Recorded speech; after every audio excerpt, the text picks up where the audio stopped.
February 12, 2022. Guards at Reclusorio Norte prison in Mexico City walk past luxury suites, while one inmate dines on steak, chooses his next assistant, and enjoys private internet access.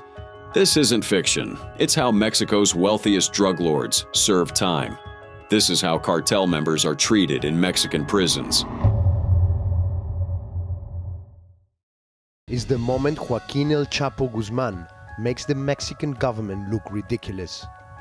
Pacing up and down in his cell, calmly, waiting. These are the last images of Guzman before he makes the most daring escape in recent history. July 11th, 2015. Deep inside Mexico's highest security prison, Joaquin El Chapo Guzman vanished, not through walls or guards, but beneath his cell. A mile-long, fully lit tunnel, equipped with air vents, and even a motorcycle-powered cart led him to freedom once again. The audacity was staggering. El Chapo wasn't just any inmate. He was the leader of the Sinaloa Cartel, the world's most powerful drug trafficking organization. Known for ruthless violence and unparalleled cunning, Guzman had escaped prison before, but this second breakout was a masterclass. Born in 1957 in a poor farming village in Sinaloa, El Chapo dropped out of school early to help his family grow marijuana and opium poppies. By his 20s, he was deeply involved in the drug trade, quickly rising through the ranks. He worked with some of Mexico's most notorious kingpins before founding the Sinaloa Cartel in 1988. His cartel controlled vast drug routes into the United States and beyond, trafficking cocaine, meth, heroin, and marijuana. Guzman's use of underground tunnels was legendary. By some estimates, he helped build over 60 drug tunnels along the US-Mexico border. They were his signature, a testament to his logistical genius and desire to stay one step ahead of law enforcement. But his status came with costly downsides. In 1993, after a bloody shootout mistakenly killed a Catholic cardinal, Mexican authorities caught him in Guatemala. Sentenced to 20 years in a maximum security prison, Guzman lived lavishly behind bars, bribing guards, enjoying luxuries, and even arranging clandestine meetings. During this first imprisonment, he was basically treated like a king behind bars. By 2001, he'd orchestrated his first escape, reportedly slipping out in a laundry cart with the help of corrupt officials. After over a decade as a fugitive, he was recaptured in 2014 at a beach resort in Mazatlan. That should have been the end, but it wasn't. His second escape changed everything. Then, he sits down, appearing to remove his sandals. And then, he vanishes. The tunnel under El Chapo's cell was a spectacular feat. Opening the tunnel up to the press, the authorities show a well-resourced operation with electricity, an air supply, and this makeshift minecart adapted from a motorcycle. The exit was cleverly hidden beneath a nondescript house, all designed to evade detection. This was no spur-of-the-moment dig. Guzman had the experience, resources, and technical crew to pull off such an ambitious plan, a fact confirmed by criminal experts who tracked his decades-long use of tunnels for smuggling and escape.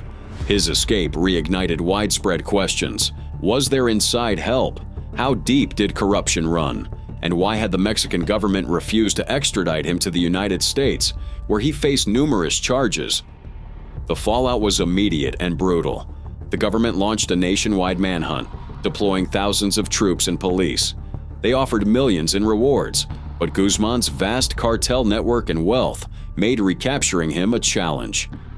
Yet even as authorities scrambled, Guzman's legend only grew. In some regions, he was seen as a folk hero, a Robin Hood figure defying a corrupt system. But the truth was darker. His empire was built on violence, intimidation, and death.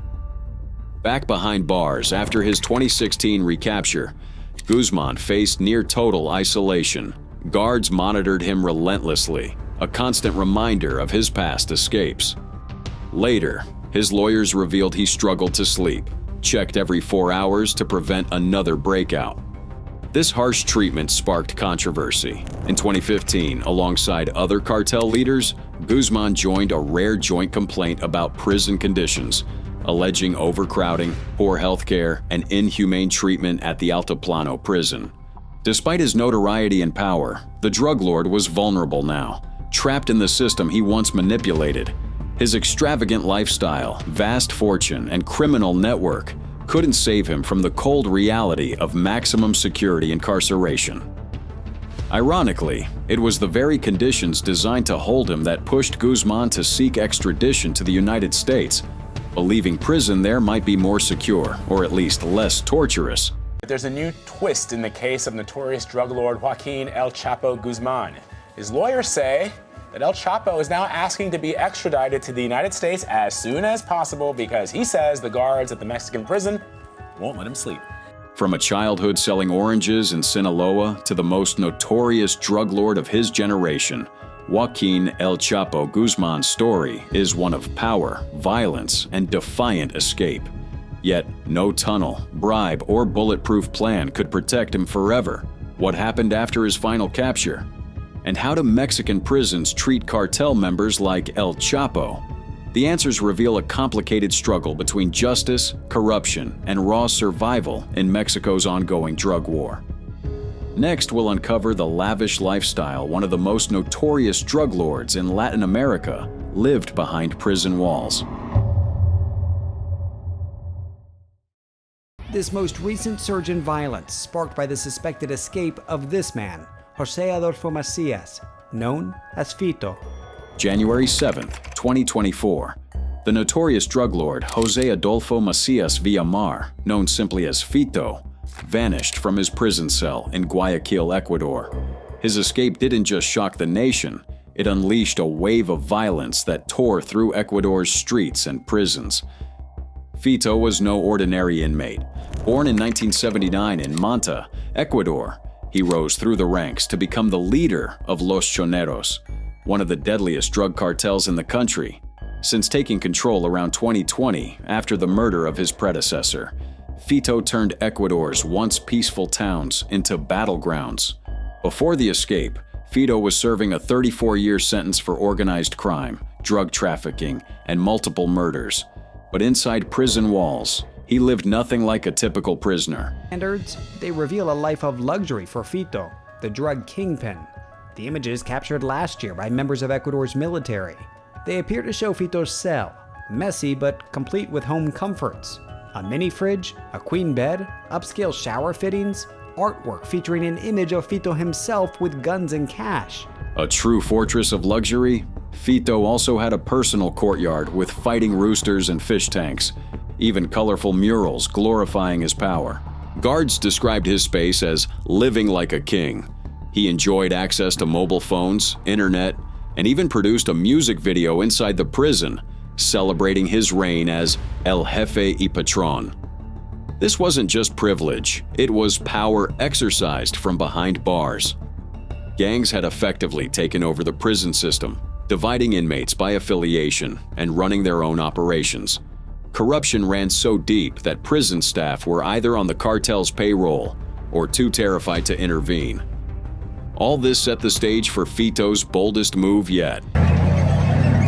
It's as though they're stepping into a war zone. Ecuador's military and national police trail an armored vehicle in a raid of one of the country's 35 prisons. On the day authorities planned to transfer him to a maximum security prison, he vanished without a trace. Experts say he was tipped off hours before the transfer. The inside leak was so precise that not a single shot was fired during his escape.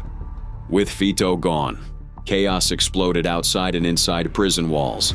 Gangs launched coordinated attacks against police and civilians. The government declared a state of emergency for 60 days, scrambling military forces to regain control. Inside the prison, Fito's birthday parties went on with fireworks and loud music, a stark reminder of the cartel's grip on the system. Reportedly enjoyed cake, music, and drinks. The night capped off with fireworks. Officials admitted his cell had more power outlets than a five-star hotel. His reign wasn't just symbolic, it was a real challenge to Ecuador's authority. The aftermath.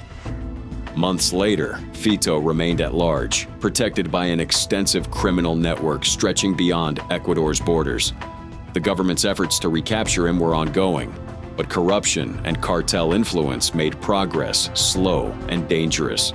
Soldiers and police could only hold the prison perimeter. Inside, the gang still pulled the strings. Fito's escape was more than a breakout. It was a brutal reminder of how cartel leaders like him exploit corruption to rule from behind bars, turning prisons into luxurious cartel strongholds and the justice system into a facade. What's coming next in this saga might be even more explosive.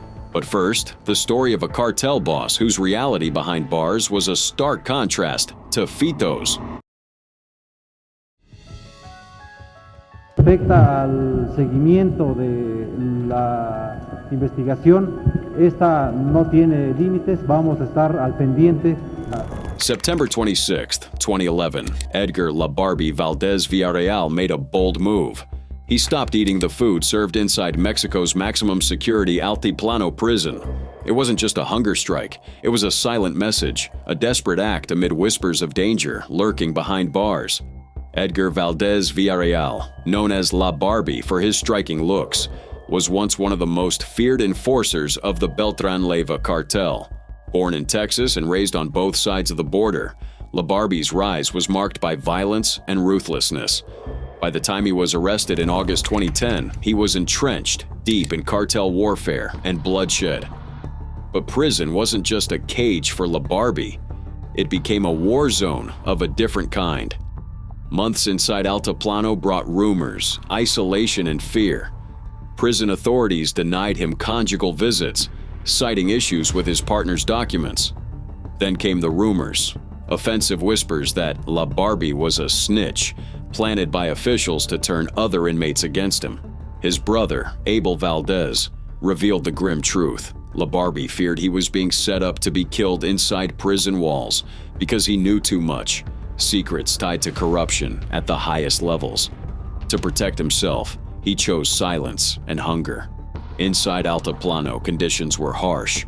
Overcrowding, limited time outside cells, and restricted contact with the outside world were daily realities. La Barbie claimed the place was unsanitary, and any attempt to reach out to American authorities was punished. Yet prison officials denied mistreatment, stating the facility complied with protocols, and that La Barbie refused the prison food as a protest over his visitors' denied entry. Despite his refusal to eat cafeteria food, he still received meals purchased from other inmates. Every bite was a calculated risk. La Barbie was not just fighting for dignity, he was fighting to stay alive. As the hunger strike stretched on, tension inside the prison grew. La Barbie's defiance became a symbol, but it also made him a target. Inmates wary of snitches were pushed to suspicion. Meanwhile, authorities faced pressure. How to manage one of Mexico's most notorious cartel leaders without losing control of the prison itself. This struggle inside the walls reflected the bigger battle raging outside, where cartels, law enforcement, and politicians clashed in a deadly game of power and betrayal. Ultimately, La Barbie's defiance didn't save him from justice. After years behind bars, including a high-profile extradition to the U.S. where faced charges. 5 News, a Texas-born cartel boss known as La Barbie has been sentenced. Edgar Valdez Villarreal was sentenced by a judge in Atlanta to nearly 50 years in prison. The boss of the notorious Beltran-Leiva cartel must also forfeit $192 million. His fall marked a significant win against cartel violence, and a reminder of the complex, dangerous world these men inhabit, even behind bars. But La Barbie's hunger strike exposed the cracks in Mexico's prison system, the thin line between punishment and survival, the blurred role of authorities who may control or endanger inmates, and the fear that even the most powerful criminals face when the game changes. His story is a stark example of what happens when cartel members cross the line, not just with rivals, but with the system that holds them captive. If you think La Barbie's story is intense, wait until you hear about the cartel boss who was in the same prison with El Chapo. Angel Trevino, who headed the much-feared Los Zetas cartel, was seized near the Texas border. His car was packed with weapons and $2 million in cash. July 15, 2013. Near the Texas border, Mexican Marines closed in on one of the most ruthless drug lords of Mexico's violent drug war. Miguel Ángel Trevino Morales, better known as Z40, was finally caught, with millions in cash and a deadly arsenal at his side. Trevino Morales was no ordinary cartel boss. He led Los Zetas, a cartel infamous not just for drug trafficking, but for unspeakable brutality. Known for burning enemies alive and wielding chainsaws for executions, Z40 ruled with a merciless hand. His cartel was as much a death and torture squad as it was a drug enterprise. Despite his notoriety, the man himself appeared eerily calm when captured. The chubby man in black looks remarkably relaxed for a drug czar who's just been arrested for mass murder. Miguel Ángel Trevino wasn't even a household name. He'd only been running the infamous Los Zetas since October. His cool demeanor belied the terror he had inflicted across Mexico. Born in Nuevo Laredo in 1973, Miguel started from humble beginnings, working odd jobs and running errands for local gangsters. His fluency in English and savvy at moving contraband across the US-Mexico border helped him rise quickly through the ranks. Unlike many early Zetas leaders who were military trained, Trevino Morales came up through street gangs. His early criminal ties gave him street smarts and a ruthless reputation. By the mid-2000s, he had secured the lucrative smuggling routes in Nuevo Laredo and was appointed regional boss. His rise was marked by sheer violence and intimidation. He was involved in mass killings, including the notorious 2010 slaughter of 72 migrants in San Fernando and a 2011 massacre of nearly 200 people. His preferred torture method, known as el guiso or the stew, involved burning victims alive in oil barrels. But it wasn't just about terrorizing rivals. Trevino Morales was a strategic leader who expanded Los Zetas beyond drug trafficking into extortion, kidnapping, and human smuggling. He controlled vast territories and bribed or threatened officials to maintain power. His reign of terror culminated in a war with the Gulf Cartel after Los Zetas broke away in 2010, sparking bloodshed in multiple states. Trevino Morales ordered the slaughter of dozens of rival cartel members in retaliation, igniting violent turf wars that claimed thousands of lives. But the turning point came with his arrest. For years, Mexican authorities had chased him, offering multi-million-dollar rewards. Months before the capture, intelligence revealed he was visiting his newborn baby near the border. The Marines acted swiftly, intercepting his vehicle at dawn without firing a single shot. Alongside Trevino Morales, authorities seized $2 million in cash, multiple firearms, and hundreds of rounds of ammunition, evidence of his cartel's continued readiness for war. Once in custody, Trevino was moved to Mexico City's SEDO, the Federal Organized Crime Investigatory Agency, and shortly after transferred to the Maximum Security Federal Social Readaptation Center, No. 1, near Mexico City. The notorious Altiplano prison was designed to hold Mexico's most dangerous criminals. Yet prison life for Z40 was far from normal. Mexican drug lords, especially ones like Trevino, have long wielded enormous influence inside prisons. While the official line claims these facilities maintain strict control, reports and inmate letters tell a different story. In 2015, a letter signed by El Chapo Guzman and other top cartel figures, including Z40 himself and other members linked to Los Zetas, denounced inhumane conditions at Altiplano. They described overcrowding, near-constant lockdowns, restricted phone access, poor health care, and degrading treatment of visitors. But more than complaints, their letter hinted at deeply entrenched corruption, where some cartel leaders maintained control over their operations, even from behind bars. Trevino Morales' incarceration was marked by the government's attempts to prevent him from exerting his usual dominance. He was shuffled between prisons, moved in 2017 to a federal prison in Ciudad Juarez, just across the border from El Paso, Texas.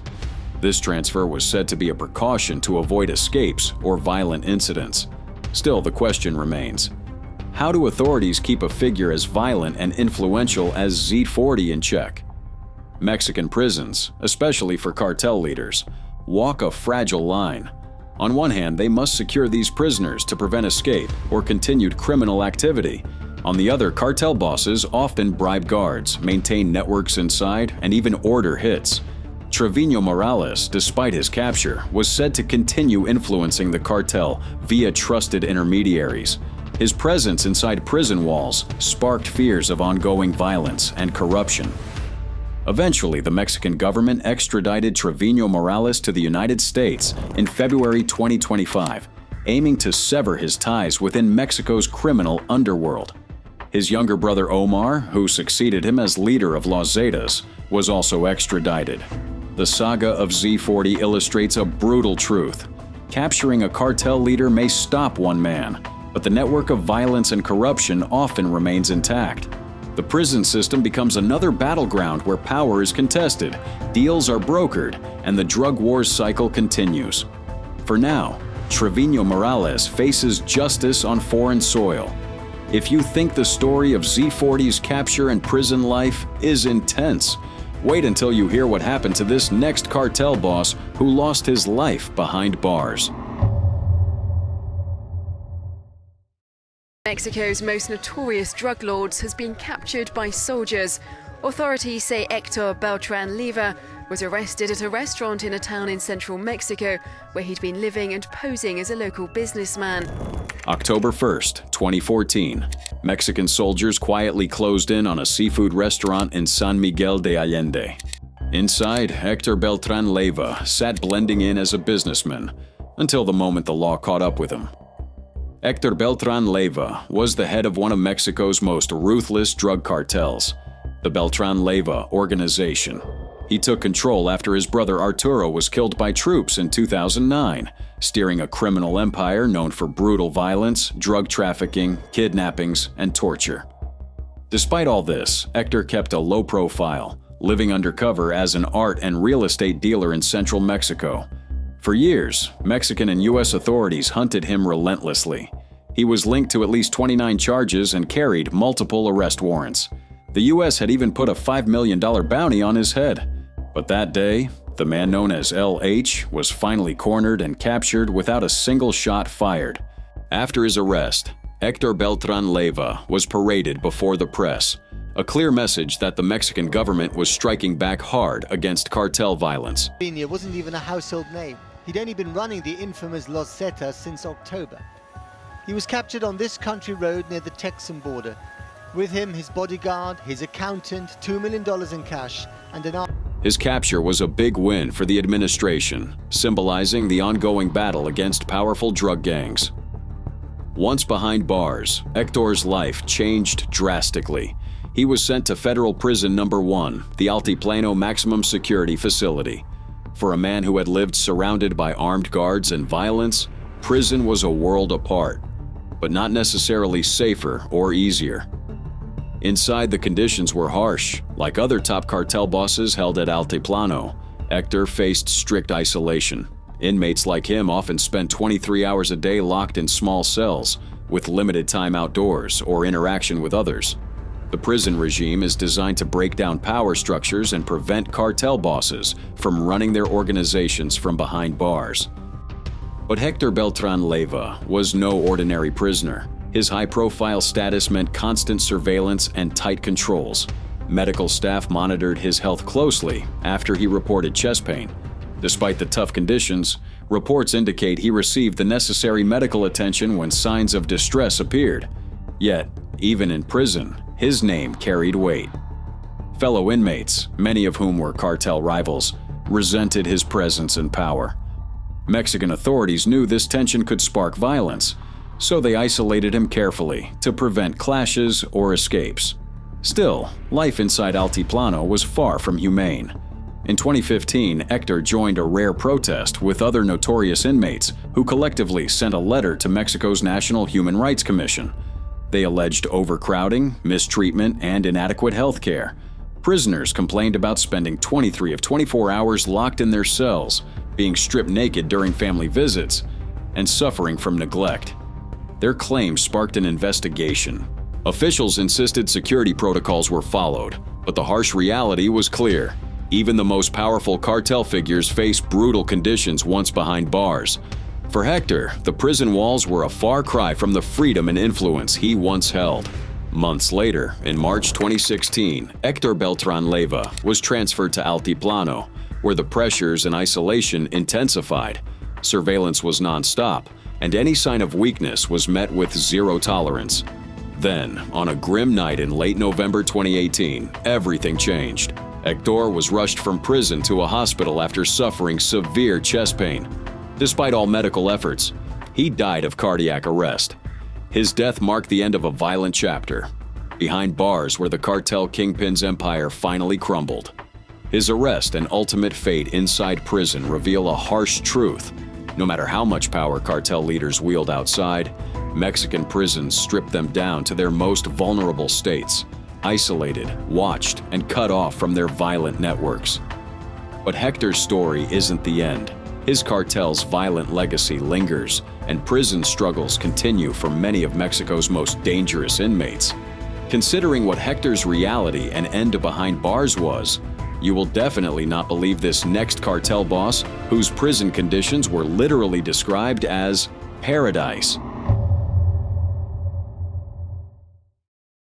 February 2022, guards at Mexico City's Reclusorio Norte prison walk past a suite more fitting for a five-star hotel than a maximum security facility. Inside, one of the country's most powerful drug lords enjoys everything money can buy, from gourmet meals to private internet access. El Queenie wasn't just any inmate. He was the head of Las Queenias, the financial arm of the notorious Jalisco New Generation cartel. The U.S. government once described Las Queenias as the world's wealthiest drug cartel. But instead of facing harsh prison conditions, El Queenie turned his cell into a lavish suite that rivaled some of Mexico's finest hotels. His accommodations at Reclusorio Norte weren't just comfortable, they were opulent. For a starting price of 15,000 pesos, about $790, any prisoner could access the prison's VIP wing. But El Queenie didn't stop there. He purchased every available upgrade, flat-screen televisions, unrestricted internet access, and frequent conjugal visits. Reports even surfaced of a personal chef and butler serving him daily. But perhaps most shocking was his ability to rent a monster, hiring another inmate as a personal assistant. This practice, while technically illegal, was common in the VIP wing. These assistants catered to his every whim, ensuring his stay was as comfortable as possible. The contrast between El Queenie's experience and that of regular inmates couldn't be more stark. While he enjoyed gourmet meals and private space, most prisoners at Reclusorio Norte suffered from severe overcrowding and lack of basic amenities. The so-called godfathers of the jail, like El Queenie, lived in a world completely separate from the general population. Security wasn't a concern for him either. While other inmates feared for their safety, El Queenie's wealth bought him complete protection. Guards not only turned a blind eye to his luxuries, they often facilitated them. His power within the prison was absolute, allowing him to continue running his criminal empire with ease. But how did he manage to maintain this lifestyle? The key was Mexico's flawed legal system. El Queenie and other powerful criminals exploited loopholes designed to keep inmates close to their families. These laws let them serve sentences in medium-security state prisons, where corruption was rampant and luxuries could be purchased easily. Whenever authorities tried to move him to stricter facilities, his lawyers filed immediate protection orders. One attempt to transfer him to the maximum security Altiplano prison lasted just 3 days before he was back in his luxurious suite at Reclusorio Norte. His case wasn't unique. Other notorious criminals like Unión de Tepito gang leaders David Garcia Ramirez and Roberto Mollado Esparza used the same legal tactics to secure their comfortable imprisonment. Even alleged Tláhuac cartel leader Luis Felipe Perez enjoyed similar privileges. But El Queenie's extravagance set a new standard. Recordings later published by journalists revealed the full extent of his luxury.